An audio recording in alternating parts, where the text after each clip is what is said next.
अस्सलाम वालेकुम dear students.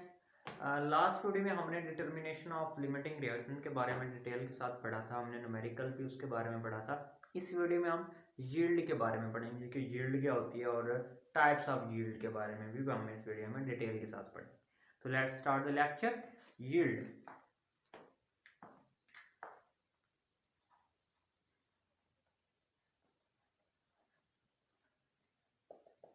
इसको यील्ड भी पढ़ते हैं, इसको यील्ड भी पढ़ते हैं, जैसे आपकी मर्जी, आप वैसे पढ़ लें।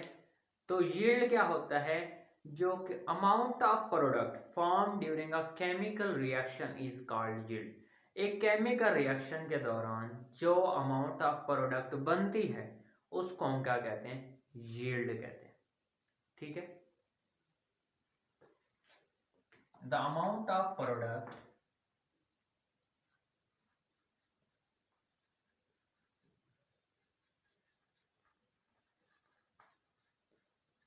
formed during a the amount of product formed during a chemical reaction formed during a chemical reaction is called yield। यानी केमिकल रिएक्शन में हमें पता है कि रिएक्टेंट्स आपस में रिएक्ट करते हैं और उससे प्रोडक्ट बनता है। अब फॉर एग्जांपल हम 10 ग्राम रिएक्टेंट लेते हैं, उससे जितना भी प्रोडक्ट बनेगा यानी अमाउंट ऑफ प्रोडक्ट क्या होती है उसको हम क्या कहते हैं कि ये हमारा यील्ड है, कि इतनी परसेंटेज हमारी यील्ड है। अब जो यील्ड होती हैं ये दो तरह की होती हैं, मेनली ये टू टाइप्स ऑफ यील्ड होती हैं।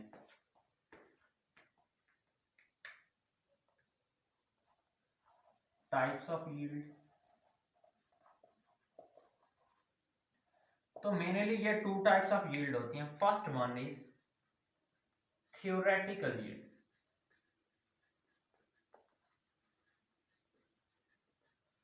First one is theoretical yield and second one is actual yield।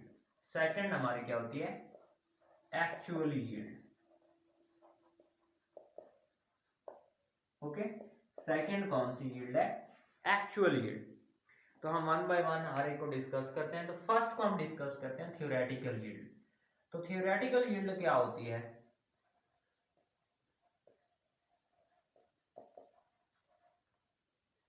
नाम से ही जहर हो रहा है कि थ्योरेटिकल यील्ड क्या होती है, कि जो थ्योरेटिकली हम आपके पास कैलकुलेट करते हैं वो थ्योरेटिकल यील्ड होगी। थ्योरेटिकल यील्ड कैसे? Amount of product calculated from the balance chemical equation. यानी जो हम सिर्फ बैलेंस केमिकल इक्वेशन के जरिए जो अमाउंट ऑफ प्रोडक्ट कैलकुलेट करते हैं उसको हम क्या कहते हैं कि ये हमारी थ्योरेटिकल यील्ड होती है। और थ्योरेटिकल यील्ड ये मैक्सिमम अमाउंट ऑफ प्रोडक्ट होती है जो कि जितना रिएक्टेंट प्रोडक्ट में कन्वर्ट हो सकता है, ये वो अमाउंट होती है। इस यील्ड को, इस अमाउंट ऑफ प्रोडक्ट को हम कहते हैं theoretical yield. the amount of product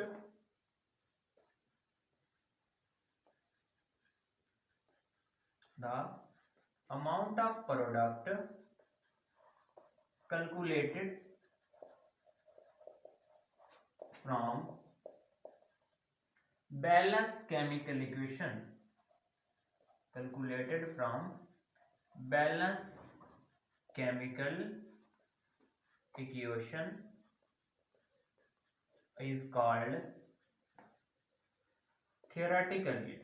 वो अमाउंट ऑफ प्रोडक्ट जो कि हम बैलेंस केमिकल इक्वेशन से कैलकुलेट करते हैं उसको हम क्या कहते हैं? Theoretical yield. ओके, अब जो थियोरेटिकल यील्ड है ये अमाउंट ऑफ मैक्सिमम प्रोडक्ट है। जितनी अमाउंट, जितना रिएक्टेंट प्रोडक्ट में कन्वर्ट हो सकता था, अगर वो सारे का सारा प्रोडक्ट कन्वर्ट हो जाए, रिएक्ट प्रोडक्ट में कन्वर्ट हो जाए रिएक्टेंट, तो उस प्रोडक्ट को हम क्या कहते हैं? Theoretical yield. It is the maximum amount of product, it is the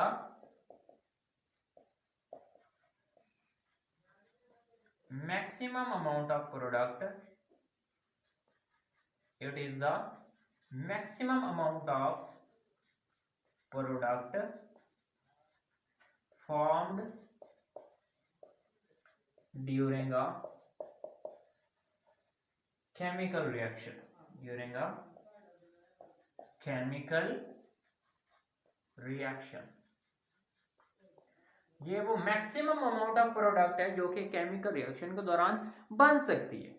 तो इसको हम क्या कहते हैं, थ्योरेटिकल यील्ड। फॉर एग्जांपल हमारे पास एक इक्वेशन है, जैसे हाइड्रोजन है और ऑक्सीजन है, इनका रिएक्शन हो तो हमें इससे वाटर बनता है। अगर हम इसको बैलेंस करें, 2 मोल ऑफ हाइड्रोजन लें, 1 मोल ऑफ ऑक्सीजन लें, इससे 2 मोल ऑफ वाटर बनता है। ठीक है, ये बैलेंस हो गया इक्वेशन के 2 मोल ऑफ हाइड्रोजन लेंगे, 1 मोल ऑफ ऑक्सीजन लेंगे, इससे 2 मोल ऑफ वाटर बनेगा। अब 2 मोल ऑफ जो हाइड्रोजन है, इसका जो वेट होता है, ये हमारे पास हो गया जी 4 ग्राम। ये कितना वेट है, 4 ग्राम। और इस 1 मोल ऑफ ऑक्सीजन का वेट होता है 36 ग्राम। और 2 मोल ऑफ वाटर का वेट कितना होता है, सॉरी इसका 32 होता है। ऑक्सीजन के 2 मोल अगर 1 मोल हो तो इसका 32 वेट होता है, और इसका जो हाइड्रोजन के 2 मोल हो तो इसका 36 वेट हो जाएगा। अब कैलकुलेट करो कि 4 ग्राम हाइड्रोजन है, 32 ग्राम ऑक्सीजन है, तो उससे 36 ग्राम ऑफ वाटर बन गया। यानी जितना हमारा रिएक्टेंट था वो मैक्सिमम, यानी सारे का सारा ही कन्वर्ट हो गया प्रोडक्ट में। और ये जो 36 अमाउंट है, ये हमारी क्या है, थ्योरेटिकल यील्ड है। ठीक है, ये थ्योरेटिकल यील्ड है कि हमारा सारा रिएक्टेंट प्रोडक्ट में कन्वर्ट हो गया, ये थ्योरेटिकल यील्ड है। अगला जो हमारा वो है जी एक्चुअल यील्ड। एक्चुअल यील्ड के बारे में पढ़ते हैं।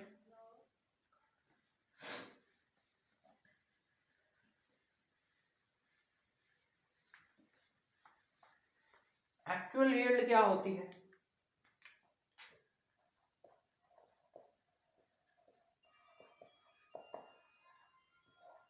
एक्चुअल यील्ड हमारी जो आपके पास एक्चुअल यील्ड होती है, ये वो अमाउंट ऑफ प्रोडक्ट है जो कि एक्सपेरिमेंटली फॉर्म हो। जब हम एक्सपेरिमेंट परफॉर्म कर रहे होते हैं लैब में, और उस वक्त जो अमाउंट ऑफ प्रोडक्ट बनेगी, उस अमाउंट ऑफ प्रोडक्ट को हम कहेंगे कि ये हमारी एक्चुअल यील्ड है।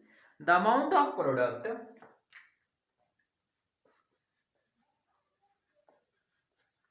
The amount of product calculated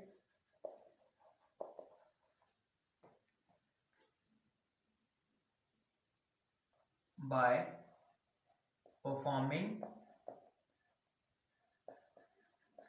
experiments, by performing experiments। जब हम एक्सपेरिमेंट्स परफॉर्म करते हैं, उस वक्त जो अमाउंट ऑफ प्रोडक्ट की कैलकुलेट होती है, उसको हम क्या कहते हैं, इज कॉल्ड एक्चुअल यील्ड। इसको हम क्या कहते हैं, एक्चुअल यील्ड। और एक्चुअल यील्ड जैसे फॉर एग्जांपल हमारे पास एक वही पहले वाला रिएक्शन लिख लेते हैं कि 2 मोल ऑफ हाइड्रोजन है, 1 मोल ऑफ ऑक्सीजन के साथ रिएक्शन करेंगे, और उससे आपके पास 2 मोल ऑफ हाइड्रोजन बनेगा। लेकिन ये हमारी बैलेंस केमिकल इक्वेशन बताती है कि ये 4 ग्राम हो, ये 32 ग्राम हो, इससे 36 ग्राम ऑफ वाटर बन जाएगा। ये हमारी बैलेंस इक्वेशन बताती है हमें, जो हम पेपर वर्क करते हैं उसमें ये होता है। लेकिन एक्चुअल में जब हम एक्सपेरिमेंट्स परफॉर्म कर रहे होते हैं लैब के अंदर, तो उसमें कभी भी ये 4 ग्राम और ये 32 ग्राम 36 ग्राम वाटर में नहीं कन्वर्ट होगा। कुछ ना कुछ साइड प्रोडक्ट बन जाएगा। कुछ हमारे जो लैब होती है उसमें कुछ जो केमिस्ट काम कर रहे होते हैं, उनके अनएक्सपीरियंस की वजह से, कुछ टेक्निक्स होती हैं प्यूरिफिकेशन की, उनकी वजह से ये आपके पास कुछ ना कुछ जाया हो जाएगा। जो अमाउंट होती है एक्चुअल अमाउंट, यानी जो एक्चुअल यील्ड होती है, ये हमेशा कम होती है थ्योरेटिकल यील्ड से। अब जो थ्योरेटिकल यील्ड है 36 ग्राम, लेकिन ये 36 ग्राम कभी भी नहीं बनेगी, ये हमेशा कम अमाउंट ऑफ प्रोडक्ट बनेगी। ओके, तो क्वेश्चन अराइज होता है कि actual yield is always less than theoretical yield, why. अक्सर पेपर में पूछा जाता है, तो उसका आंसर करते हैं, actual yield is always less than theoretical yield. Why? Question. actual yield is always less than theoretical yield। Actual yield जो होती है ये ऑलवेज लेस देन होती है थ्योरेटिकल यील्ड से। वाई, ये काम क्यों होती है? तो इसका आंसर है कि 3 रीजंस हैं जिनकी वजह से एक्चुअल यील्ड हमेशा थ्योरेटिकल यील्ड से कम होती है, लेस होती है। तो फर्स्ट वन रीजन जो हमारे पास है कि हमारा जो रिएक्टेंट है सारे का सारा ये कभी भी पूरी प्रोडक्ट नहीं बनाता, कुछ ना कुछ जाया हो जाता है, जो जैसा कि पहले मैंने बताया कि never all the reactants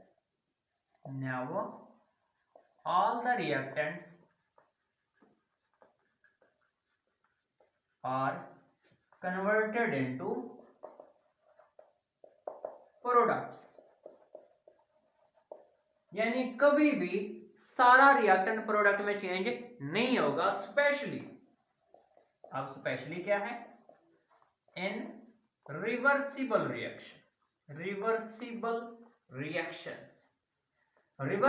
reactions के दौरान तो कभी भी सारा रिएक्टेंट कभी भी प्रोडक्ट में नहीं बनेगा। अब रिवर्सिबल रिएक्शंस और इरिवर्सिबल रिएक्शंस हमने 10th क्लास में पहले चैप्टर में डिटेल के साथ पढ़े हुए। एक ओवरव्यू थोड़ा सा दे देता हूं। रिवर्सिबल रिएक्शन जो होते हैं ना, उनको हम 2 हेडेड एरो से रिप्रेजेंट करते हैं, ऐसे 2 हेडेड एरो ऐसे। जैसे फॉर एग्जांपल हमने नाइट्रोजन प्लस हाइड्रोजन को मिला के इससे अमोनिया बनाया, ये 3 मोल ऑफ हाइड्रोजन, ये 1 मोल ऑफ नाइट्रोजन मिलके 2 मोल ऑफ अमोनिया बन जाता है। ये एक क्या है? ये एक रिवर्सिबल रिएक्शन है। इसमें होता क्या है रिवर्सिबल रिएक्शन में? इसमें 2 तरह के रिएक्शन हो रहे होते हैं। इसमें फॉरवर्ड भी हो रहा होता है, इसमें रिवर्स रिएक्शन भी हो रहा होता है। फॉरवर्ड कैसे? कि ये रिएक्टेंट आपस में मिलते हैं, इससे प्रोडक्ट बनता है, ये फॉरवर्ड रिएक्शन है। और अगर ये प्रोडक्ट टूट के दोबारा यही रिएक्टेंट बना दे तो ये हमारा क्या है? रिवर्स रिएक्शन है। तो ये आपके पास ये रिवर्सिबल रिएक्शन होता है जिसमें forward as well as reverse reaction both हो रहे होते हैं at the same time, at the same moment. जितना रिएक्टेंट मिलके प्रोडक्ट बना रहा होता है उतना ही प्रोडक्ट वापस आके रिएक्टेंट में टूट रहा होता है, और उस स्टेट को हम कहते हैं इक्विलिब्रियम स्टेट। ठीक है। अब इक्विलिब्रियम स्टेट भी 2 तरह के होते हैं, एक डायनामिक है, स्टैटिक, वो हमने 10th क्लास में पढ़ ली थी, हम मजीद इसकी डिटेल में नहीं जाते। दूसरा रिएक्शन होता है हमारे पास इरिवर्सिबल रिएक्शन। इरिवर्सिबल को हमें पता है कि हम 1 हेडेड एरो से शो करते हैं। जैसे हमने वाटर में कहा कि 2 मोल ऑफ हाइड्रोजन है, ये 1 मोल ऑफ ऑक्सीजन है, इससे 2 मोल ऑफ वाटर बन गया। ठीक है। इसमें चांसेस होते हैं इरिवर्सिबल रिएक्शन में जिनमें 1 हेडेड एरो हो, इनमें चांसेस होते हैं कि सारा रिएक्टेंट प्रोडक्ट में चेंज हो जाए। अगर एक आपके पास हाईली एक्सपीरियंस्ड बंदा हो जिसको सब टेक्निक्स पे कमांड हासिल हो, तो वो इनको सारे रिएक्टेंट को प्रोडक्ट में चेंज कर सकता है। लेकिन रिवर्सिबल रिएक्शन, जैसे ये पहला रिएक्शन एक रिवर्सिबल रिएक्शन है जिसमें फॉरवर्ड रिएक्शन भी हो रहा होता है और रिवर्स रिएक्शन भी हो रहा होता है। ऐसे रिवर्सिबल रिएक्शंस के अंदर पूरा रिएक्टेंट प्रोडक्ट में कभी भी चेंज नहीं होगा। अगर पूरा रिएक्टेंट प्रोडक्ट में चेंज नहीं होगा तो यील्ड हमेशा कम आएगी, एक्चुअल यील्ड हमेशा कम आएगी। सेकंड रीजन जो है जो कि एक्चुअल यील्ड के कम होने की है, वो ये है कि साइड प्रोडक्ट बनना स्टार्ट हो जाते हैं। प्रोडक्ट के साथ साथ जो मेन हमारी प्रोडक्ट है जैसे अमोनिया है, इसके साथ साथ for example hydrogen gas evolve होना स्टार्ट हो जाए। ठीक है। तो ये वाले जो साइड प्रोडक्ट, हमें हाइड्रोजन गैस नहीं चाहिए, हमें तो अमोनिया चाहिए। ठीक है। और ऐसे रिएक्शंस होते हैं और हमेशा रिएक्शंस के अंदर साइड प्रोडक्ट्स बन जाती हैं। ठीक है। तो इसमें आपके पास during the reaction side products during the reaction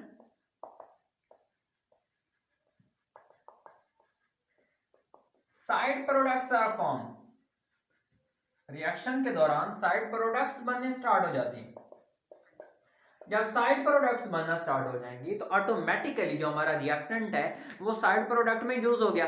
तो जब साइड प्रोडक्ट में यूज हो गया तो amount of product definitely come हो जाएगी। जो एक्चुअल हमारी प्रोडक्ट है वो हमारी क्या हो जाएगी? कम हो जाएगी। उसके बाद थर्ड रीजन है, वो रीजन हमारे पास है जी, जब हम एक प्रोडक्ट हमने बनाई है, उसको हमने प्योरीफाई भी करना है, उसको सेपरेट भी करना है साइड प्रोडक्ट से।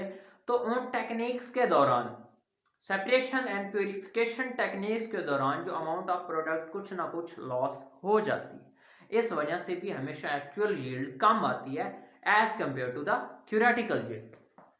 Okay, loss of product, loss of product during separation and purification, इन टेक्निक्स के दौरान कुछ ना कुछ अमाउंट ऑफ प्रोडक्ट क्या हो जाती है, लॉस हो जाती है। तो इसको हम, अब एक छोटी सी रहती है एफिशिएंसी ऑफ रिएक्शन, कि हमारा रिएक्शन कितना अच्छा हुआ है, उसको हम एफिशिएंसी ऑफ रिएक्शन भी कहते हैं, उसको हम परसेंटेज यील्ड भी कहते हैं। ठीक है, तो उसके बारे में पढ़ते हैं, परसेंटेज यील्ड के बारे में या फिर एफिशिएंसी ऑफ रिएक्शंस के बारे में। उसको हम शॉर्ट क्वेश्चन में भी वो पूछ लेता है, परसेंटेज यील्ड या एफिशिएंसी ऑफ रिएक्शंस क्या होती है। परसेंटेज यील्ड, परसेंटेज यील्ड और एफिशिएंसी ऑफ रिएक्शन, रिएक्शन हमारा किस हद तक गया है, एफिशिएंसी ऑफ रिएक्शन या फिर परसेंटेज यील्ड, ये हमारी होती है रेशो। किस किस की रेशो, ये हमारी होती है एक्चुअल यील्ड और थ्योरेटिकल यील्ड की जो रेशो है, इसको हम क्या कहते हैं, परसेंटेज यील्ड या फिर efficiency of reaction. It is the ratio, it is the ratio between actual and theoretical yield, actual and theoretical yield की जो रेशो है is called efficiency of reaction or percentage of reaction or percentage yield okay. और efficiency of reaction या फिर percentage yield जो है calculate हम करते हैं एक फार्मूला के थ्रू। तो percentage of yield is equal to actual yield divided by theoretical yield